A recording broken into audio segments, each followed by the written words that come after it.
I'm very fortunate to be here today with Chris Turner from the Pivot Bio team. Chris is our Chief Commercial Officer, leading our activity in the U.S. and in Brazil, and as we expand into other key markets, as well as Melih Keyman. And Melih is one of our board members and a partner at Pivot. I get the fortune to have Melih on our board, but also as an investor and advisor. Melih is the founder of KEYTRADE, has spent over 4 decades in the fertilizer industry, and is one of the leading minds and leaders in our space. We get to learn a ton from Melih in what's going on in the market, how do we see the future of fertilizer evolving over time.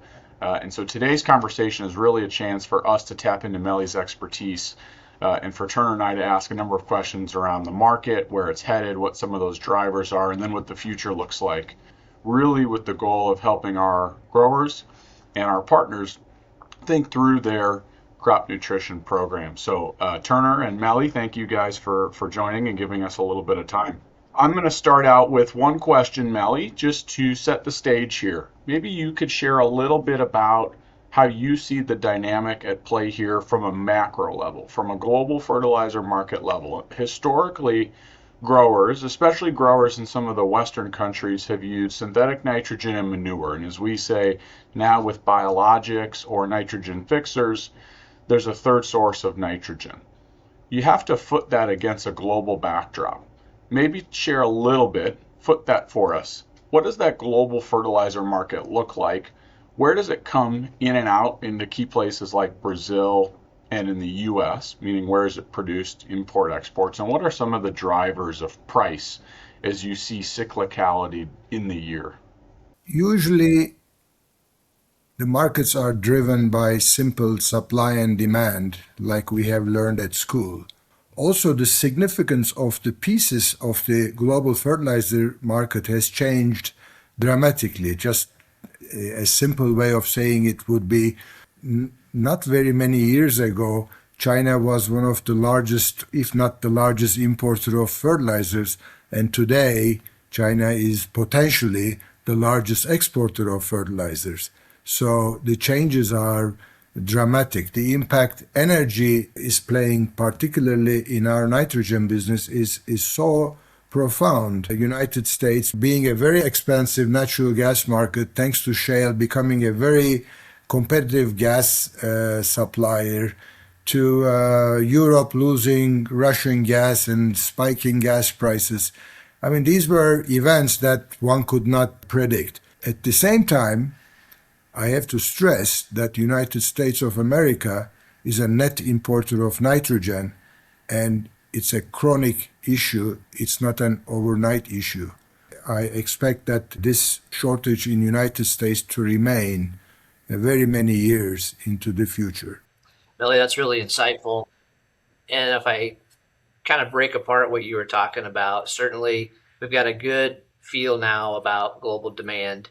We've got a good feel about what we see from an annual increase in terms of expected pressures on demand, as well as the supply chain. So if I put all that together, and for those that are listening, is what we're feeling today, specifically in the U.S. market, is this a new normal? Is this the new norm in the volatility in the marketplace that farmers and distributors should brace themselves for going forward? Yes.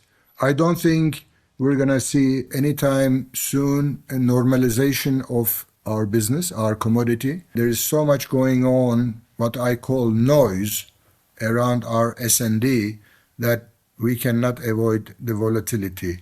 Growers globally have decided to buy last minute because they are scared of this noise.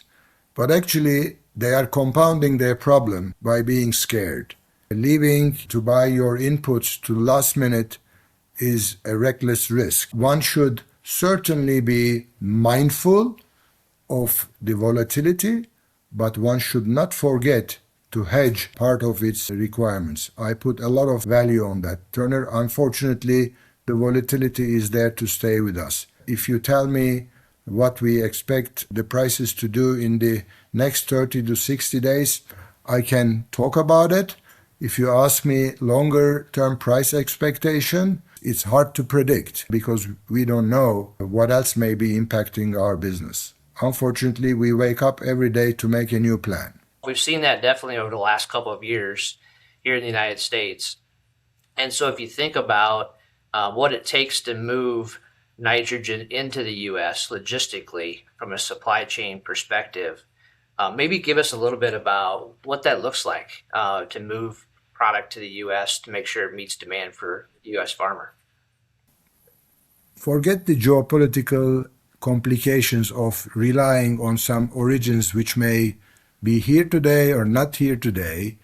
Just focus on what is in a normal world available. Between the time you make a decision to purchase, handle the financial requirements of the supplier, fix a vessel to go to the port to load, the actual act of loading, then the travel to United States, and then discharging that urea into barges, move it up to Mississippi in where you need it.